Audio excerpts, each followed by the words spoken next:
Sejam todos muito bem-vindos ao Conselho Legal Encontre Seu Direito. Eu sou o Ricardo Castilhos. Eu sou o Rogério Liani. Rapaz, sempre uma novidade. Eu abri, né? Tô acostumado a você abrir os programas, cara. Bom, hoje temos aqui o Dr. Fábio Luiz Celli. É Celli que fala. Celli, neto italiano, de né? Sim. Celli, tá certo. Parla um pó. Ah, que bom. Doutor, você tem muita formação aí na área do direito, né? Conta pra gente. Já tenho mais de 20 anos de advocacia. Já percorri praticamente todos os ramos, né? Menos penal e trabalhista, que eu não consegui me adaptar mesmo. Mas respeito muito, né? Os que atuam nessa área, claro.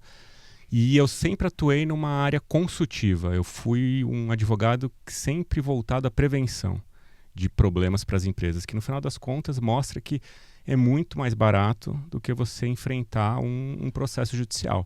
O gasto de energia e o gasto de dinheiro, custas, caso você perca, você vai ter que pagar os honorários advocatícios para o seu próprio advogado e o advogado da outra parte também. Geralmente as empresas que contratam um advogado mais preventivo, né? Elas acabam sendo empresas mais maduras, geralmente. Exatamente. Né?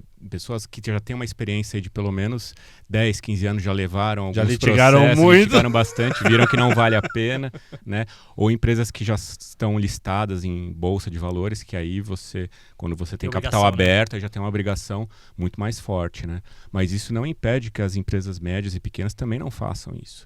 Até porque é uma segurança, né? Muito mais, você evita, você mostra ainda a sua imagem, né? Sim. Quando você faz um trabalho bem preventivo, com excelência, você está agregando valor à sua empresa. Você pode até obter certas certificações, né? Como o ISO, por exemplo, isso existe em algumas searas do direito, inclusive o compliance. Então acho que vale a pena, porque além de ter uma imagem boa, caso ocorra algum cometimento de algum ilícito de um empregado, qualquer colaborador, imagina o tamanho do dano reputacional que pode ocorrer. Hoje em dia, nas redes sociais, principalmente, você compartilha, pulveriza isso em segundos. E isso acaba, às vezes, né, como já acabou com muitas empresas, por um ato bobo, às vezes. Né? Sim. Então, é um problema. O compliance é uma ferramenta preventiva. Mas assim, quando a gente fala, eu vou trazer o meu jeito de explicar as coisas, mas eu lembro a primeira vez que eu ouvi falar sobre compliance. Eu tava conversando com um amigo que trabalha no ramo de combustíveis, e ele falou assim, que um cliente dele ligou para negociar preço de combustível, e ele negociando ali e tal, não sei o que lá, aí eu falei assim, cara, pô, se tu tinha mais, por que tu não reduziu lá pro cara? Ele falou assim, por causa do meu compliance. Aí eu, que compliance, cara? Que é isso? Aí ele falou... What's this? Aí ele falou... E aí disse, não, o caso era o seguinte, alguém ligou pra ele pra, tipo, tentar... Um concorrente ligou pra ele pra tentar falar assim, viu, vamos, né, a gente atende o cliente junto, não vamos ficar brigando por preço nós dois. Ligou pra ele, desligou o telefone, ele falou, cara, meu compliance vai me pegar e tal, não sei o que lá. E aí ele começou a me contar histórias de que no ramo de combustível isso é muito forte e tal, não sei o que, e outros ramos, né, enfim. Vou te dizer que todos. E aí, quando ele me contou, eu falei assim, cara, mas peraí, complicado quanto? Aí ele falou assim, bom, esse cara, esse colega dele lá e tudo mais, esse concorrente dele lá, chegou a Polícia Federal um dia, foi bater na porta da casa desse cara, entendeu? Pra falar assim, viu, e aí, o que você falou? Vem cá que você tem que dar explicações pra mim. Então, cara, foi a primeira vez que eu ouvi sobre isso. E aí eu queria saber assim... Combate ao cartel, né? Exatamente, o cartel dos combustíveis. Aí hoje, combinar preços é um descumprimento. O que é compliance? Evitar isso, evitar descumprimentos. Então, é trocar uma coisa muito grave por algo que pode ser evitado. Compliance é isso, é como se fosse um carro em que tua empresa é o carro. Se você não tem compliance, é o carro que você não vai conseguir pegar o volante e guiar e sem freio também. Então você tem o seu carro, mas o teu volante, o teu freio ou não está funcionando bem, ou pode ser que você nem tenha ele nas suas mãos, nos seus pés. O compliance é isso, é trazer um mapeamento de riscos. Isso tem que ser muito personalizado, cada setor tem os seus riscos, e depois, a partir deste mapeamento, você criar as políticas procedimentos, POPs, né, que é os procedimentos Sim. operacionais padrão, tudo isso bem detalhado e criar esse que é o mais difícil, que é o que a gente chama de compliance efetivo, que é aquele que não é para inglês ver, que não fica só no papel. E para isso acontecer, tem que ser uma cultura que venha do topo, da liderança, da alta administração. Porque se a própria alta administração não tem esse comportamento, como que os subalternos vão cumprir? Sim, e a gente sabe que as empresas têm muitas pessoas com vários interesses diferentes. Então a gente tem um monte de interesse heterogêneo. Cada um tem o seu objetivo. E a alta administração normalmente quer lucro, né? E o colaborador ele quer salário. E aí, quando se choca os interesses, aí que gera os descumprimentos. Então você tem que criar, em primeiro lugar, uma cultura de cumprimento. Compliance tem que estar dentro da... cumprir. É não descumprir. Evitar. O compliance, assim, numa traduz, porque é uma palavra inglesa, né? Enfim, inglesa. Porque começou nos anos 40, lá do Walter Gate. Se a gente... Desde aquela época. Porque teve história ali, né? Muito. Algo que não falta. Né? Lembra Enron, todas as... Nossa! Aí que foi... É aí que começou, né? Cada vez mais essa cultura. Mas em português a gente poderia chamar então compliance de conformidade. Ou integridade. São conceitos muito que se conectam, mas não são iguais, né? Integridade é uma gestão da ética, da probidade, da honestidade. Já o compliance é a gestão de descumprimentos de normas, tanto internas da própria empresa como normas externas também. Então são coisas que se complementam, mas não é a mesma coisa, né? Tanto é que a lei anticorrupção, que é um marco do início do compliance no Brasil, lá em 2013, época da Lava Jato, só fala de integridade. Então foca muito na ética, padrão de conduta. Não única e exclusivamente saber toda a regulação do teu setor e evitar descumprimentos por meio da avaliação dos seus riscos, tanto os riscos do setor como os riscos internos da sua própria empresa. Porque conforme o perfil do dono, os riscos são outros. Eu ia entrar nesse mérito agora. Se a gente for pegar a Lava Jato como um exemplo, né, se é que a gente pode usar como um exemplo, essas construtoras correram um risco calculado. Eu acho que sim. Não, elas tinham, né? Concordo. Mas elas tinham compliance. Elas tinham porque acho que a maioria delas tinha até capital aberto. Sim. E tanto é que agora estão muito pequenas, né? Por causa disso. Você sabe que quem derrubou a Odebrecht foi uma secretária, né? Então, tudo bem, até podia ter um compliance, mas não funcionou. Foi falho naquele momento. Porque ela tinha a planilha, né, da propina. A gente pode falar porque é dado público já. Sim. Mas assim, tinha uma planilha e que tinha os nomes de quem ia receber a propina. E ela controlava, né, essa planilha. E de repente ela colocou e diz que tinha até e vazou. um subsecretariado dentro desse... Tinha um setor. Um subsetor de propina dentro do setor de propina. A propina qualificada. Eu acho que assim, o risco ele foi calculado... Tinha uma diretoria na empresa, né? Diretoria de assuntos externos para, sei lá, qualquer coisa assim. Deus. Eu acho assim, como você falou, o risco era calculado? Era, mas não por causa do compliance, mas pela questão de custo-benefício mesmo. Olha, eu posso me ferrar, mas eu estou ganhando tanto dinheiro ali que está valendo a pena. Então é uma relação de custo-benefício, né? É tipo a economia do crime, né? Igual o cara que vai puxar cigarro aqui no... O cara que fez o cálculo do Monza. Você já viu esse cara ou não? Não eu conheço. vou mandar pro doutor. Mas já consigo imaginar na hora. O cara faz ali um cálculo.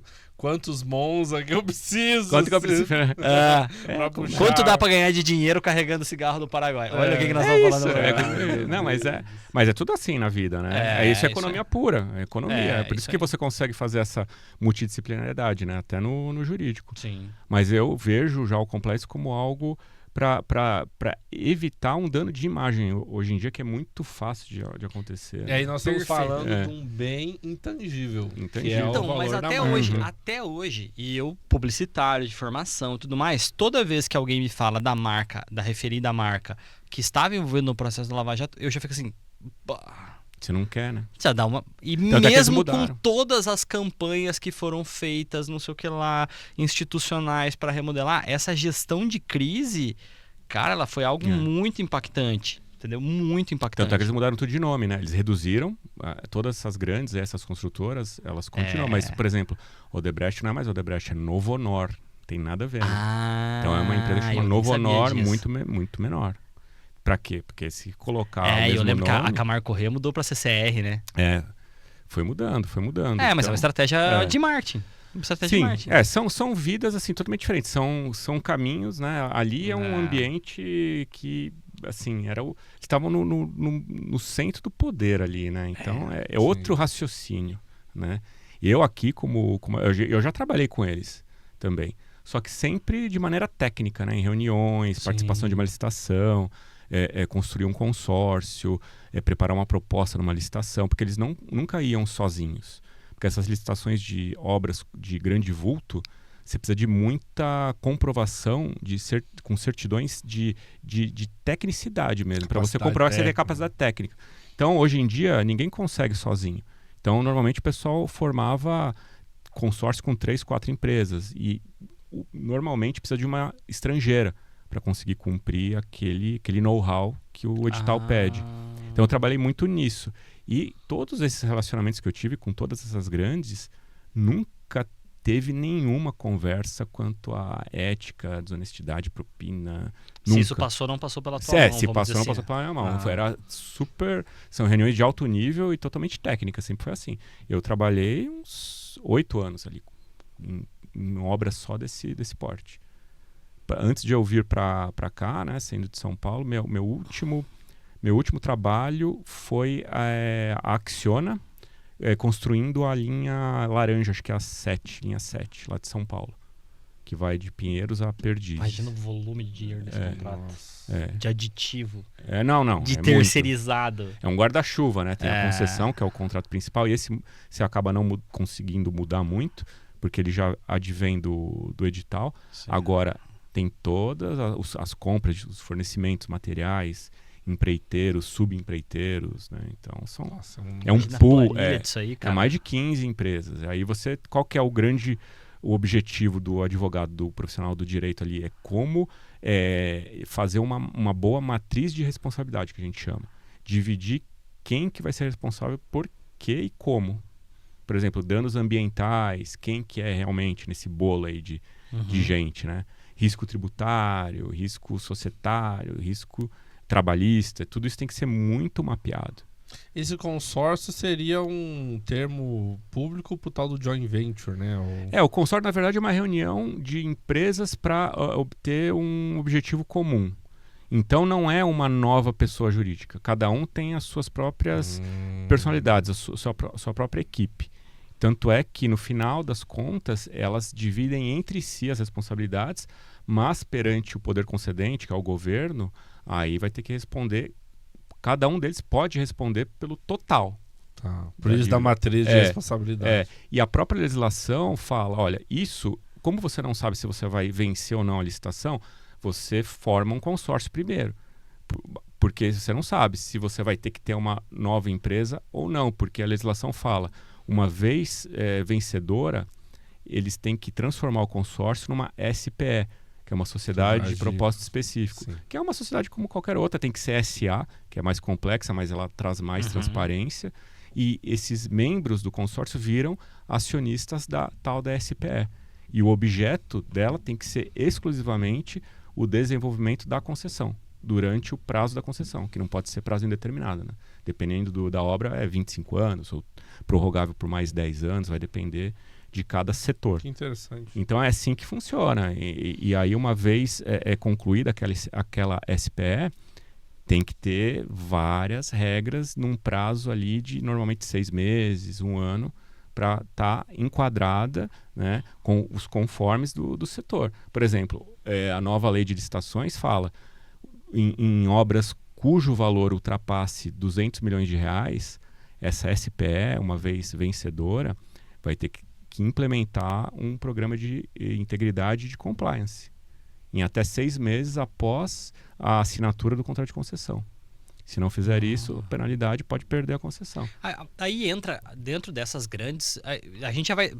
Assim, vou pedir um aspas aqui, uma licença, mas só pra gente entrar, daqui a pouco a gente vai entrar no vamos colocar no baixo clero, né? Pra gente poder falar sobre isso, mas isso aí, essas grandes empresas, elas devem ter como se é um técnico de segurança do trabalho. Tem a equipe que faz isso e que tem a pastinha na mão, que são os cobradores do compliance. Sim. Existe isso também? Não, tem que criar. Uma equipe de compliance. Tem que criar comitês de compliance. E tem que ter um chefe, tem que ter um profissional contratado que ele vai ter até, normalmente, envolvendo em obras públicas, tem que ter o tal do CCO, que é o Chief Compliance Officer, que é um diretor de compliance. É uma pessoa que, inclusive, aí tem uma discussão infindável, até no mestrado a gente discutiu muito, não tivemos um consenso, né, sobre a responsabilidade desse cara, que é um profissional novo do direito. Normalmente é um profissional do direito ou um cara de TI. Porque Mas esse cara aí, ele fica responsável, então, pelo DPO. Exatamente. O DPO, ele é ele é só LGPD. Só... Então agora, o DPO, ele tá tá plugado no comitê. Tá plugado. Caramba, nesse chefe CCO. CCO. Chief Compliance Officer. Que legal, cara. E tem também...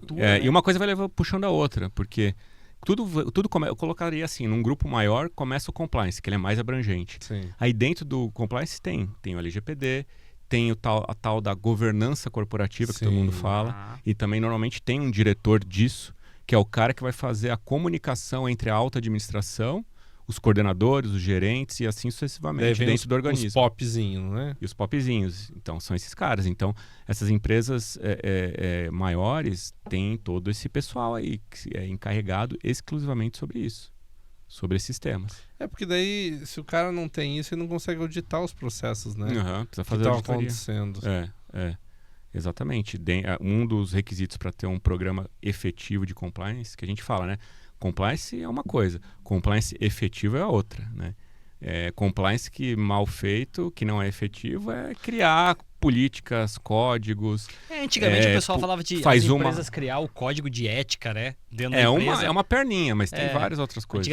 Vamos criar um código de ética aqui, o funcionário tem que ter bem a boa asepsia, sei lá, tem que pentear o cabelo. Eu já vi isso várias vezes, aí o cara cria o manual do colaborador, tá dentro do código de ética. Dress code. Mas aí o cara, assim, eu já vi isso, enfim, nas consultorias que eu já fiz, o cara fala assim, viu, pega o modelo lá da Petrobras, traz e a gente adapta. E o Clóvis de Barros Filho tem uma fala sobre isso, né? Você já viu isso, né? Não vou falar aqui, se você quiser vai procurar, porque, né? Porque é meio feio, mas é legal, né? Mas assim, não dá pra você pegar do outro. É que você tem que trazer o teu código de ética aqui. É cultura, né? Como o doutor falou. É a cultura, cada um tem a sua própria. Entendeu? O pessoal da Petrobras tá falando que tem que usar equipamento de segurança. Aí vai ver uma loja de roupa. Cara. Então vamos todo mundo usar equipamento de segurança, tá bom? Não faz sentido nenhum, né? E o pessoal que participa tem que comprar a ideia. A primeira coisa, você pode fazer uma coisa mais linda do mundo. Se o pessoal não compra a ideia, não vê a importância e de ele não se sentir integrante disso tudo, né? Não vai vingar. Não vai vingar. Por isso que eu ia falar Peter Drucker, né? Que a cultura come estratégia no café da manhã. Come estratégia, E aí tem dentro do compliance, tudo começou ali. E aí vem LGPD, agora vem governança corporativa. Essas são coisas complementares. Elas não se conflitam e não é a mesma coisa, né? Aí vai depender do setor, do porte da empresa. Aí você vai avaliando se você realmente precisa ter ou não, né? Vai depender muito. Eu vejo assim, vamos trazer a nossa régua assim, para Cascavel e para talvez uma situação mais comum para todo mundo. eu vejo um setor muito sensível, agências de publicidade. Sim. Acho um setor bem sensível de compliance. Como é que eu lido com os dados? Como é que eu pego dado da campanha? Porque a gente tem acesso a... Autorização de eu tenho capto leads para um cliente A. Uhum. Eu posso usar os dados do cliente A no cliente B? Eu tenho acesso a esses dados. Então, qual é o documento que diz que eu não vou usar? Primeira coisa, termo de consentimentos. Aí vamos falar de LGPD, mas não deixa de ser compliance. Então, isso aí vamos falar de uma política, vamos já entendendo o que é compliance, né? Uma política de compliance é justamente LGPD. Como que começa isso? Um termo de consentimento por parte da pessoa que está cedendo as informações. O que eu quero dizer, lá na ponta, o cliente não sabe disso. Aí o cliente vem, da agência então, de publicidade, o cara não sabe disso. E nesse termo, aí que tá, o termo, se você vai lá no Google ou pergunta para o ChatGPT, ele não vai te dar o documento correto e completo. Né? Que é o mais importante de tudo isso aí? Colocar de maneira muito bem clara, negritado. Sublinhado e tudo, dizendo se você vai compartilhar ou não e como você vai compartilhar. Acho engraçado quando eu falei assim, não, você pega os dados do cliente A e aí você vai usar os dados, o lead do cliente A para o cliente B. Aí o advogado de compliance falou assim, cara, mas que absurdo isso. E o outro publicitário que está assistindo falou assim, cara, é genial! Não, porque hoje em dia, com as ferramentas que a gente tem, pelo amor de Deus. Daí que... Big Data, né? Esse negócio aí de GRPD, né, que surgiu na Europa e foi adaptado como LGPD no Brasil, né, com as suas jabuticabas características, né? Importa coisas que não Mas dá. Surgiu daquele negócio lá do British Analytics, né? Que os caras começaram a fazer isso. Seriado aí que você acabou de falar. Pega informação de um, joga para outro. Mas a gente fez, assim, o Brasil, né? O Brasil, publicitários brasileiros fizeram isso durante muitos anos. Quando começou a internet ali, ou você acha que as operadoras de telefone têm o número de todo mundo, de verdade mesmo? Você acha que esse cara tem? Não tem. Não tem. Mas é lá num cadastro, o cara fez alguma coisa, mas qualquer coisa que você fez. Caso aí, nós tivemos recentemente uma situação do INSS mesmo, tendo... Recentíssimo. Cara, hoje eu vi uma notícia de que parece que a Unimed teve vazamento de dados. Todo mundo, todo lugar, esse que é o problema. Por isso todo mundo tem que ter as políticas. Porque... sendo o hacker que invadiu ou não interessa aquilo que eu falei. Qual que é a regra atualmente no direito? É a responsabilidade civil proativa. Então é mostrar se você adotou medidas para evitar aquilo. Sim. Aí você evita um mal maior do que o que seria, vamos dizer. Né? E quais são as empresas que são mais suscetíveis? Bancos, né? A área da saúde, publicidade, como você falou. Então eu ia chegar nesse aspecto. Eu falei assim, a publicidade realmente é um canal, mas o que a gente coleta de dado? E-mail, telefone, grande nome. maioria das vezes, telefone, uma data de nascimento, talvez, depende da campanha. Quantos colaboradores tem a empresa, algo muito... não está dentro do conceito de dados sensível. O telefone você acaba conseguindo. Hoje, se você digitar qual é o CPF do fulano de tal... se o cara preenche o formulário, automaticamente já está consentindo. Mas o que eu quero dizer é usar de A para B. O problema, meu amigo, eu acho que são para as clínicas médicas. Por exemplo, eu tenho um aspecto na minha saúde e esse dado foi vazado, isso vaza para uma empresa que eu estou fazendo uma entrevista. Sim. Isso é um problema. Isso é um problema em acordo LGPD. É por isso que assim, as empresas que falam lá, vamos pensar assim, no Brasil, aí hoje, e eu vejo assim, de uma forma muito, muito abrangente isso, mas se você pegar uma clínica médica hoje, aqui em Cascavel, sei lá, que tenham 3 médicos, esse médico ele não é um gestor. Ele é médico. Ele não está...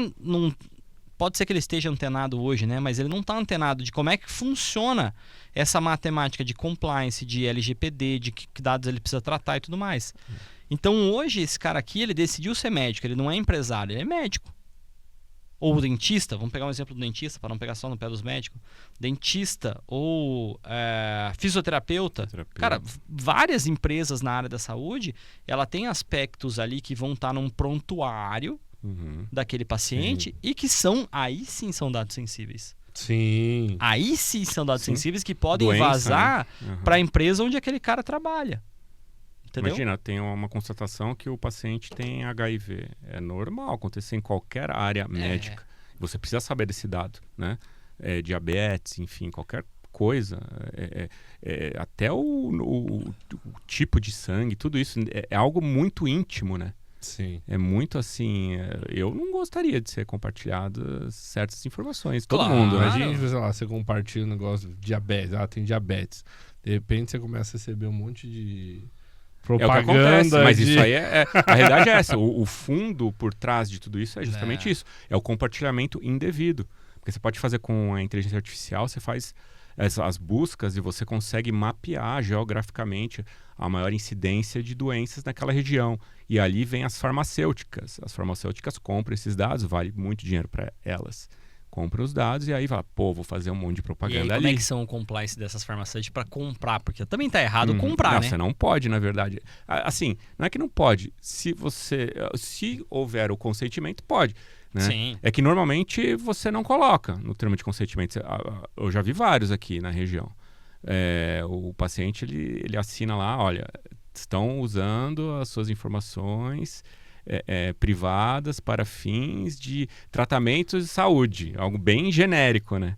Que é o tal que a gente chama do consentimento genérico. Esse consentimento genérico, isso a jurisprudência brasileira já está mais do que chancelado, está consolidado, que isso não é nulo, não é assim, que tem que ser personalizado. Até porque tem que dizer, ele tem que falar assim, quais são os dados que vão coletar, para que vai coletar, quem que vai compartilhar, quanto tempo vai ficar com esses dados. Exato, tudo isso. E os canais de tratamento. E quais são as medidas que você vai utilizar para evitar vazamentos. Isso. Não é que você vai fazer, eu vou bloquear o vazamento. Não é isso que você tem que colocar no seu termo de consentimento, mas você tem que colocar, olha, eu tenho antivírus, eu tenho tal sistemas ou sistemas adequados, tudo isso você tem que colocar, né?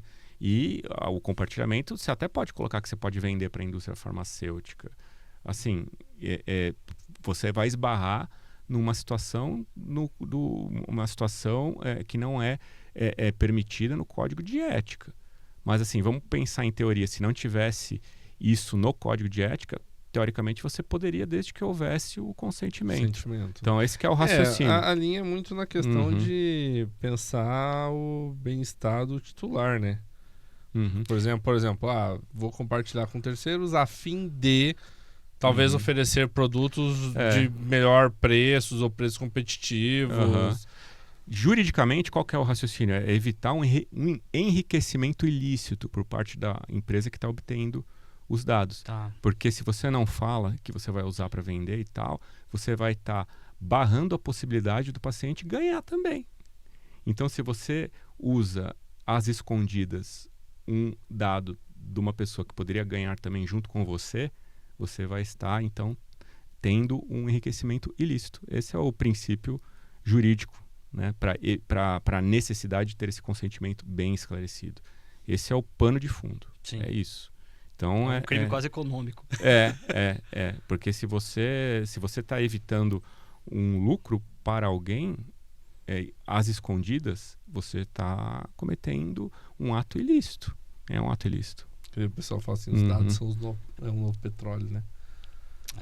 O Big Data, é que fala. Tem vários artigos falando disso. É o novo petróleo mesmo. Para fins eleitorais, então, mais ainda. Então, eu ia falar isso agora, cara. A gente trabalha com eleições aqui, né? Em período eleitoral, enfim. E uma coisa que me chamou muita atenção é que lá em 2021, acho que 2022, começou a legislação, especialmente na legislação de fala de propaganda eleitoral, né? Você viu lá 2, 3 parágrafos sobre a LGPD. Com as últimas alterações das resoluções do TSE agora para as eleições de 2024, foram tipo 5 páginas só falando de LGPD nas eleições. E a tendência é aumentar. E é a primeira, olha só, é a primeira legislação, olha que louco, né? Legislação eleitoral. A primeira legislação que regulou a utilização de inteligência artificial no Brasil. Caramba. Mas a gente para utilização nas eleições, claro, né? É muito o sistema eleitoral é muito avançado nisso, né? Eu diria que Receita Federal e Justiça Eleitoral estão bem avançados, né? Compartilham dados e tudo. Bem avançados. E que se você tem esses dados muito bem armazenados e muito bem auditados por uma inteligência artificial superior dessas mais recentes, você consegue provar uma influência na própria votação. Né? Então, essa que é o problema mesmo, onde o buraco é mais embaixo nessa questão, é justamente isso. Até que ponto você consegue utilizar esses dados para influenciar na votação? E eu lembro que a gente que trabalha com essa parte eleitoral, a gente ouviu muito na campanha, assim, mas como tem que fazer isso? Faz 20 anos que eu trabalho com campanha e sempre foi assim. Por que mudou agora? Não era isso? Por que mudou agora? Que mudou? É muito dinâmico. Entendeu? E aí agora mudou. E vai mudar. E vai mudar. Uma pessoa que estuda isso, comportamento, pessoas que estudam profundamente psicologia comportamental, economia comportamental, consegue redatar perguntas bem assim cirúrgicas para conseguir extrair o pensamento atual daquela população, daquela região. E a partir daí você consegue manipular. Né? Eu não sei como se faz, mas que é possível, possível. Então é a manipulação dos dados que é o grande problema. Vamos pegar no meu exemplo dos médicos lá. Como é que eu começo? Por onde eu começo? Contratar um advogado. Não. Assim, a primeira coisa é começar a criar uma política, um código de ética. Primeira coisa, código de ética. Antes, desculpa, uma coisa mais importante, o mapeamento de riscos. Primeira coisa é saber que fornecedores eu tenho, que contratos eu tenho assinados, eu tenho médicos, qual que é o tipo de vínculo, meus colaboradores, quais que são os vínculos, é tudo PJ ou SLT, porque aí já envolve risco. O paciente está impresso no papel, prontuário, tudo isso. Primeira coisa é compilar tudo que tem de documento, até para ver o que está faltando de documento. Então, o que você tem de documentação? Eu começaria com um questionário pensando no setor. Mas o setor não é setor medicina. Se é, por exemplo, cardiologia, porque muda de cardiologia para endocrinologia. Então, estudar o seu setor, fazer um questionário de 20 perguntas, saber o que você tem de documentação. E, com isso, você consegue mapear seus riscos. Riscos do quê? Riscos de descumprimento. Sim. Tanto de legislação lato sensu, que é as leis nacionais, assim como aquelas resoluções do CRM do seu estado. Então, em paralelo desse questionário, você tem que estudar também a legislação do seu setor. E aí fazer um cruzamento de dados. A partir daí, você vai ver qual que é o tamanho do problema. E aí você vai ver até que ponto você vai ter que criar um código de ética mais robusto ou menos robusto. Quando eu falo criar um código de ética, é realmente como se você estivesse legislando, criando uma lei interna da empresa. E apresentar, criar um canal de comunicação entre a alta administração e os colaboradores em geral, terceirizados também, os fornecedores, e com base nisso, criar primeiro o código, como eu falei, que é regra geral e abstrata, fazer um treinamento sobre esse código de ética e criar as políticas. Aí vai variar muito, né? Até que ponto LGPD tem que ser algo mais robusto ou não, se você precisa de ter uma política de brindes, vai depender por exemplo, o médico normalmente recebe muito brindes, né, da indústria farmacêutica. Sim. Então você tem que criar uma política de como que você recebe, vai ser pelo valor, quem que vai receber, quem que pode receber. Até isso. Tudo isso. Vem muito representante, né, das empresas querer vender serviços, produtos. Você tem que regular tudo isso internamente. Como que você vai receber esse representante? Ele pode ficar circulando dentro da sua clínica? Eu tenho uma pergunta meio polêmica para fazer, para discussão o que mais mesmo. Tem. Será que esse negócio de compliance não é uma forma também de, sei lá, do Estado, de certa forma, querer que as empresas tenham um espírito mais público, de servidor público, assim? Porque a gente vê muito, por exemplo, servidor público não pode receber nenhum tipo de benefício. Você não pode, por exemplo, ir lá, não, vou presentear o meu amigo vai que é secretário, né? Vou lá na secretaria dou um vinho pro cara lá. Isso aí é considerado crime, né? Não existe almoço de graça, né? Eu acho que sim. Eu acho que assim, primeiro, pode ser, mas o compliance ele começou no setor privado. E ele é muito mais atuante no setor privado em vez dos órgãos públicos. É questão de confiabilidade das É uma questão de empresas? confiabilidade, como eu falei, a reputação. Isso aí é como se fosse ter uma certificação a mais, um ISO. Então as empresas, elas têm um valor maior quando tem um sistema de compliance efetivo. Então, eu sou confiável, faça negócio comigo. Exatamente. Você fica mais fácil, as suas negociações são mais fáceis, mais rápidas.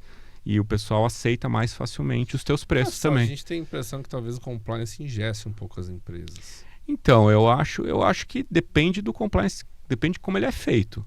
Eu acredito que não. Eu acredito que ele pode te evitar grandes prejuízos financeiros e reputacionais, como eu vejo na prática, né?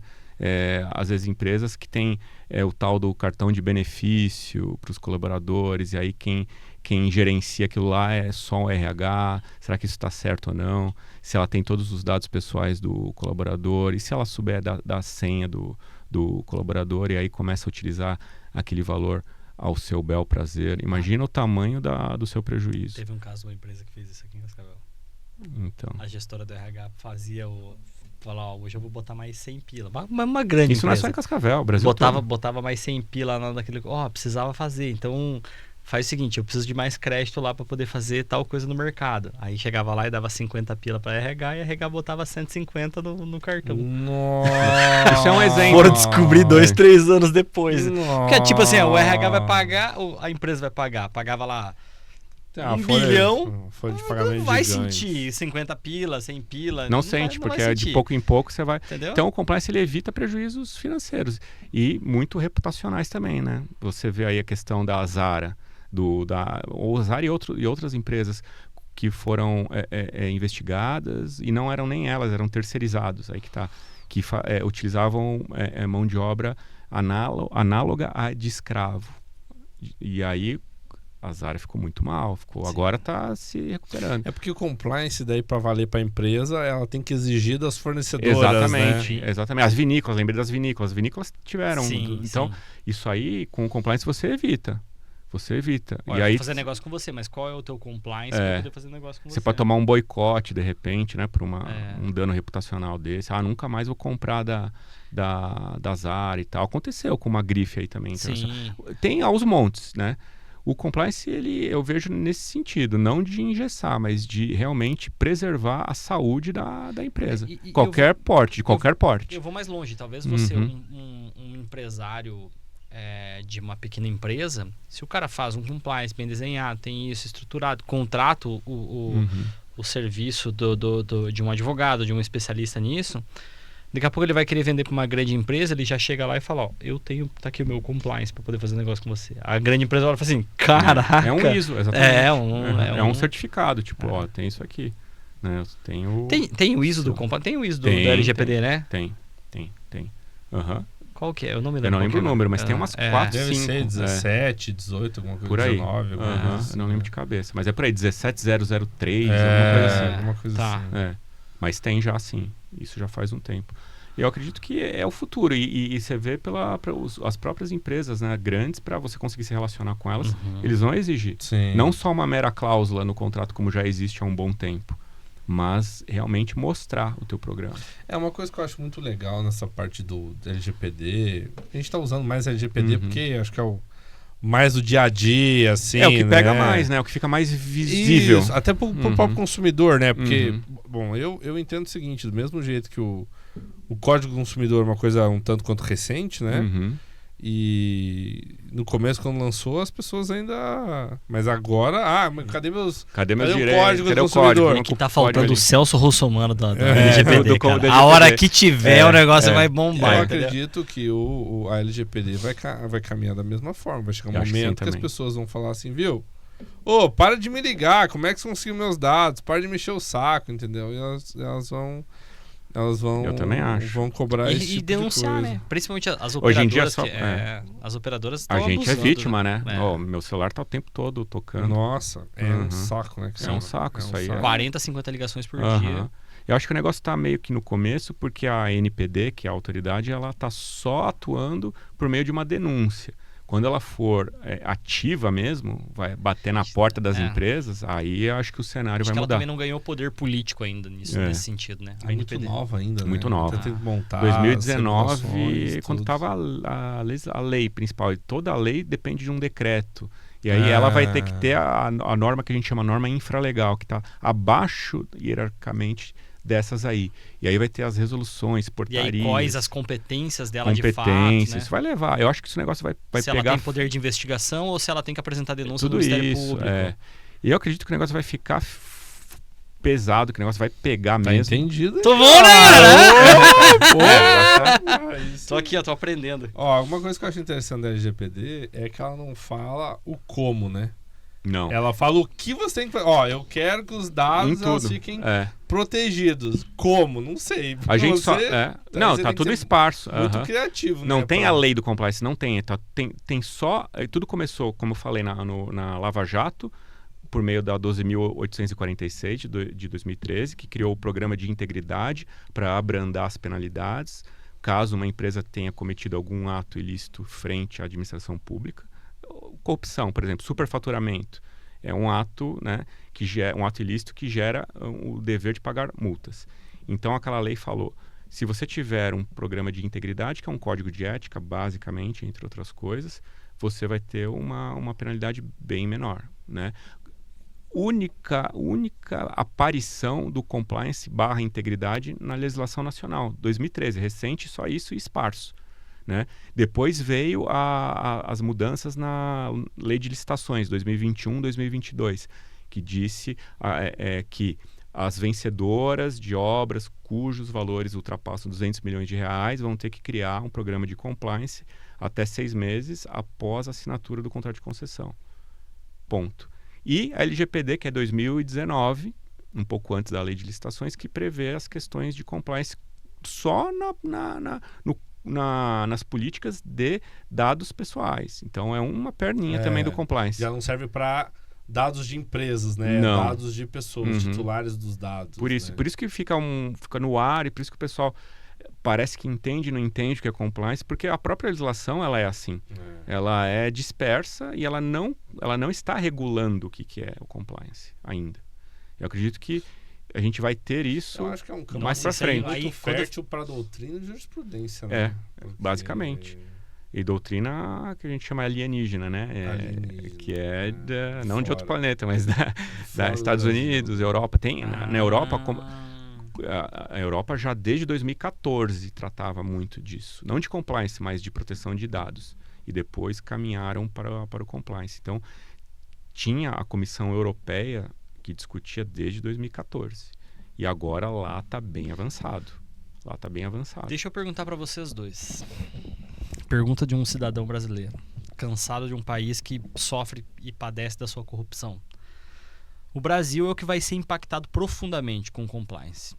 Profundamente. Se as empresas adquirirem, se as empresas fizerem, se todas as empresas fizerem, é bem provável que o nosso país ele quase acabe, extingua com a corrupção. Os outros países não têm um problema tão grave quanto o nosso. Existem casos isolados e tudo mais, mas existe também.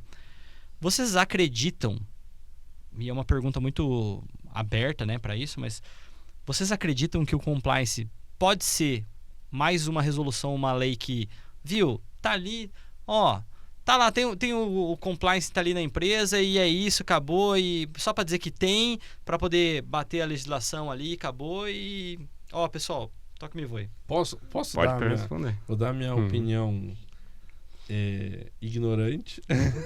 Não, ninguém é ignorante. Depende. Quem tá aqui discutindo, independentemente, já não é nada ignorante. E depois o doutor, que é especialista, me corrija. Cara, todo ano eu tenho que fazer 2 declarações. Acho que pro COAF, se não me engano. Que eu tenho que dizer... O ano passado... Eu não identifiquei nenhum caso de lavagem de dinheiro, de não sei o que, não sei o que. Como contador, isso. Como contador e como corretor de imóveis. Tá bom. É como se você Eu, como advogado, também tenho a cartinha do administrador, que a minha sociedade é unipessoal. Sim. Tem que responder, não recebi nada de não sei quem, toda aquela cartinha. Então você tem que dizer assim, não. É meio que assim, viu? Eu estou te dando uma oportunidade para você incriminar uma pessoa. O seu cliente. Tipo uma coisa assim, sabe? Tipo, Alguém será que incrimina o cliente? Então, mas o que eu acho engraçado é que é isso, tipo, pô, é meio que o Estado falando, viu? Você tem que fazer o papel de polícia. Você tem que denunciar, você tem que, entendeu? E aí você vai, por exemplo, você verifica um crime, você vai na delegacia, né, oferece, né, vai lá, denuncia o crime e tal, senta em cima do caso, senta em cima do processo, depende da boa vontade do delegado para tocar à frente do processo, aí depende da boa vontade do promotor para oferecer denúncia. Então, assim, eu acho que, infelizmente, ainda existe... É muito uma coisa para inglês ver, assim, sabe? Tipo, eles têm a legislação lá, meio jabuticaba mesmo, assim, né? Coisa bem brasileira, eles têm a legislação lá.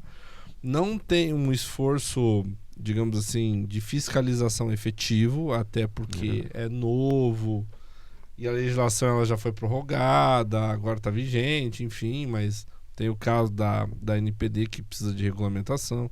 Aí depois da regulamentação você precisa da fiscalização.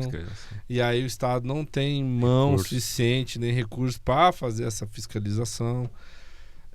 Existe essa questão, por exemplo, que eu dei o exemplo do caso do COAF, né? Que você cidadão, tem que, o seu contador, enfim, tem que manifestar que você não teve ou não testemunhou nenhuma operação ilegal no ano passado. Pô, como é que você vai pegar e você vai ficar contando, né? Entendeu? Aí você tem lá um negócio meio antiético isso, inclusive, entendeu? Imagine, dedo duro. Como advogado, você vai defender. Não, meu cliente é bandido mesmo. Porra, você não pode falar isso, cara. Se fosse anônimo ainda.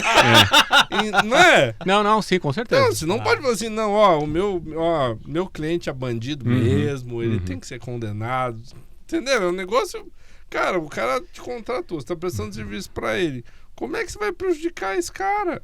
E o governo quer que você... Entendeu? É um negócio... Desculpa. Isso aí que você tá falando é bem aquilo que eu falei no começo. Isso é um programa de integridade. É algo conexo, mas é um pouco diferente do próprio compliance. O que é a integridade? Cria justamente os fiscais privados que fiscalizam os outros privados. Que você vai estar transferindo um papel que seria do Estado para um privado, né? Para um sujeito privado. Isso eu acho que realmente, isso aí não é talvez o melhor caminho para o negócio colar. E eu acho que as coisas colam quando mexe no bolso das empresas. E o compliance, se você fizer bem feito, você realmente economiza. Principalmente quanto às indenizações que você pagaria caso descumprisse alguma legislação. Mas aí vai entrar muito no risco, né? É o cara então, que olha assim, não vou pagar imposto porque eu ganho mais no giro do dinheiro que eu deixo de pagar imposto. Com certeza. É tudo uma questão de cálculo. Fazem conta, cara. Os caras assim, vale mais a pena economicamente não pagar imposto. Aí eu giro, nesse giro eu faço 2, 3 vezes mais dinheiro do que se o dinheiro tivesse... E depois eu vou lá e faço o parcelamento. Você vai tomar uma multa e tal, mas o valor da multa frente ao giro do negócio é menor proporcionalmente. Tipo assim, o cara opera com multa, mas para ele economicamente é mais viável pagar a multa do que... vai cair do caso concreto, né? Mas eu acho que, assim, dependendo da área, é um custo-benefício bom, principalmente na área da medicina, né? Tem muita judicialização por erro médico, aí vem aquelas indenizações de 500 mil, 600 mil. Se você está desamparado, você vai ter que pagar. Imagina, ter um paciente, se você atende 1000 pacientes, eu acho que pelo menos hoje em dia, com todo esse acesso à informação, sobretudo, você acha que ele não vai ter uma vontadezinha de entrar com uma ação ali? Até porque a gente tem o juizado, que você não paga advogado, não precisa de advogado, né? Se o valor for até 40 salários mínimos. E 70% dos casos cai nessa regra. Então, às vezes, vai acontecendo. 40 salários vai dar quase 80 mil reais, é isso, né? Por aí, que é a grande... 70% é isso, né? E agora, imagina, dependendo da clínica ali, do médico que tem... E pode acontecer, às vezes, de maneira infundada, mas só os custos para se defender, acaba sendo mais caro do que a implementação de um compliance. Mas esse compliance seria o quê? O procedimento padrão da medicina? Exato. Não só, mas aí você vai ter toda uma revisão, vai ter uma comissão de revisão dos seus prontuários para ver se ele é realmente completo ou não. Porque hoje em dia, o pessoal na área da saúde ele vai ser responsabilizado, às vezes, só por informar mal. Por exemplo, riscos de uma cirurgia, de um procedimento. Muito embora você tenha feito tudo direitinho, conforme a atualização técnica, com todos os procedimentos, com a literatura médica perfeita, o melhor equipamento, melhor material, ainda pode acontecer. E aí, se você informou bem desses riscos, você não vai responder. Você não vai responder. Sim. Se você fez uma prévia informação detalhada das alternativas do tratamento, caso ele não quisesse fazer daquela maneira, né? E quais que seriam os riscos de maneira personalizada, porque cada paciente tem o seu histórico, as suas doenças pretéritas, se você é diabético ou não, se você está acima do peso ou não, tudo influencia de repente. Dependendo do procedimento. Sim. E se você faz isso previamente, você evita a indenização. Uma vez, cara, eu peguei um caso aqui, que eu fui advogado de um paciente, que ele tava com problema nos rins, né? Aí colocaram 2 duplo J, que é um negócio colega, porque ele tava acho que com pedra no rim, alguma coisa assim. E aí ele marcou lá pra ir ser retirado o tal do duplo J. E aí o médico tirou um duplo J e esqueceu de retirar o outro. Tá, beleza, tá, segue tua vida, tá tudo certo. Aí o cara era idoso, subiu em cima do telhado, não sei o que, não sei o que. Aí ele, tô com uma dor aqui, não sei o que e tal. E foi pro médico, né? Aí no médico fizeram um exame e tal. Meu senhor, tá com outro duplo J aqui no seu rim aqui e tal. Ué, como assim? E aí, evidentemente que a gente judicializou, né, a ação, enfim, acabou tendo resultado positivo. Mas na hora que ele foi buscar, fui fundamentar, né, a peça, peguei lá o prontuário e tava lá. Retirar 2 duplo J. Retirado um só, né? Só. Do lado e tal.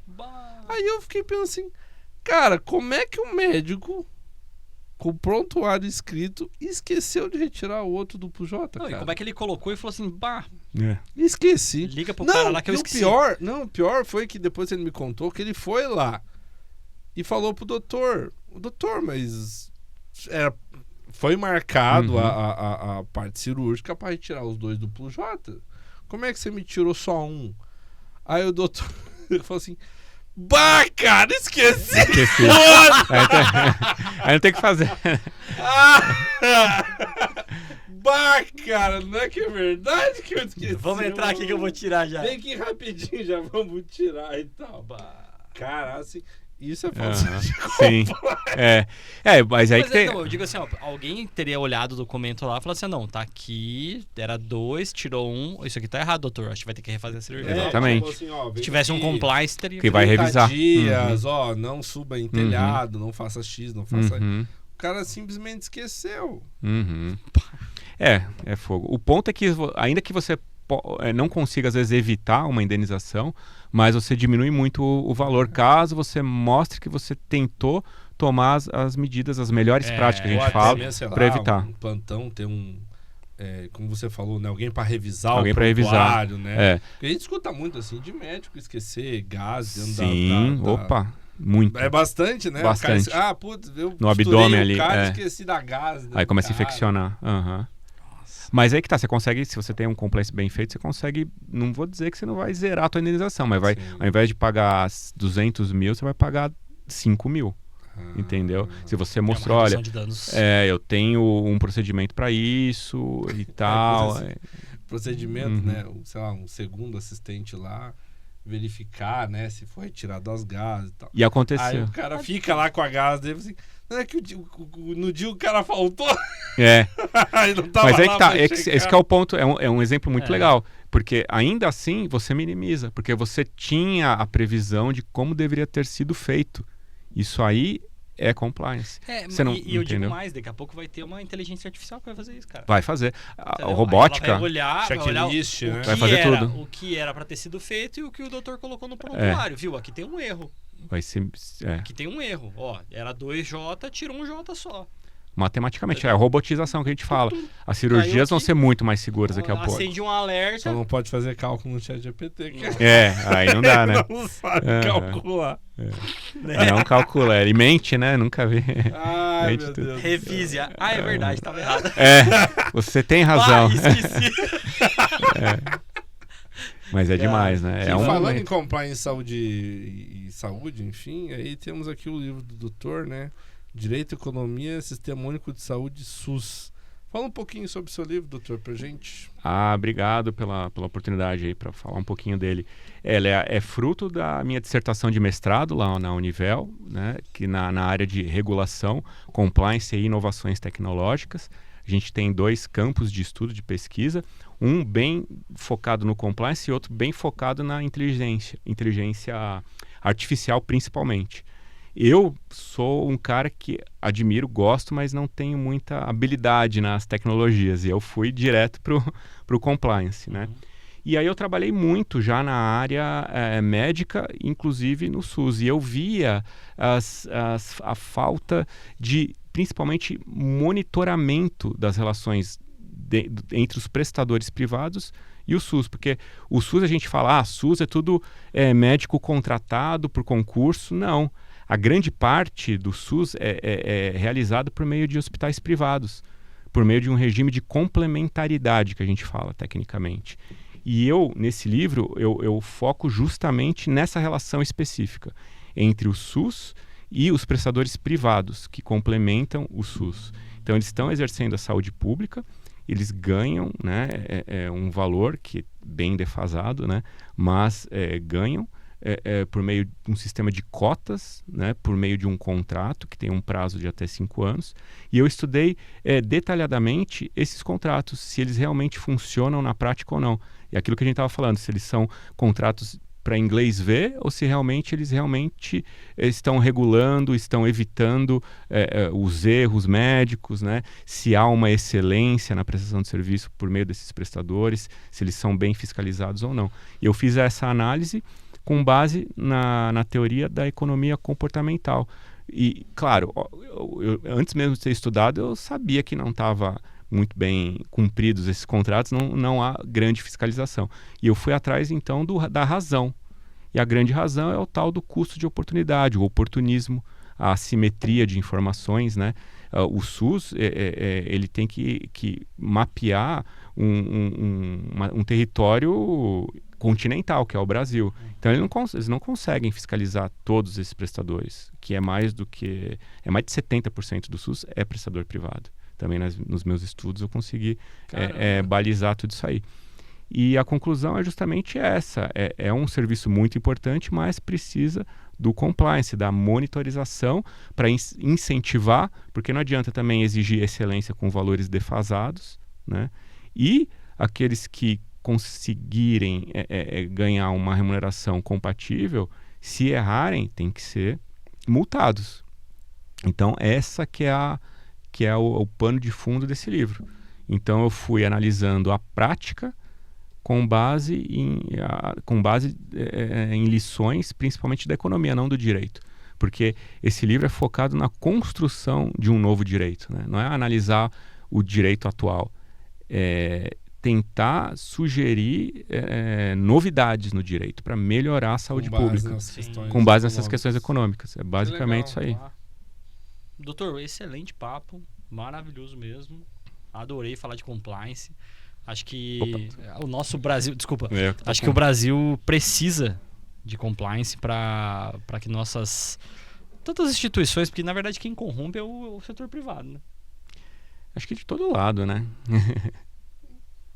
Sei, acho uma afirmação bastante forte essa.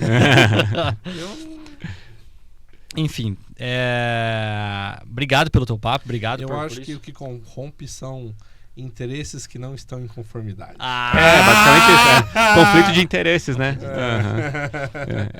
Obrigado pelo papo. O canal tá aberto para sempre que precisar divulgar alguma coisa, divulgar um novo estudo, a gente falar de novo de compliance. Acho que tem muita coisa para aprofundar sobre isso ainda. LGPD, e estamos à disposição. Agradeço muito o convite, fui muito bem recebido, um espaço maravilhoso. Olha, quero muito poder ter a oportunidade de voltar e discutir sobre outros temas aí da área jurídica. Vamos entrar mais no direito médico na próxima vez. Com certeza. Tem muita coisa aí para poder falar. Tem, vixe, muita coisa. Nossa, show de bola. Vamos falar mais do JJ do Meu Deus. Valeu, pessoal. Obrigado. Esse foi o Conselho Legal. Comenta aqui embaixo. O que você entendeu sobre compliance? Aproveitar e fazer um compliance, né? Nós não sugerimos indicação de advogados. Esse é um podcast estritamente informativo. Obrigado. É isso aí.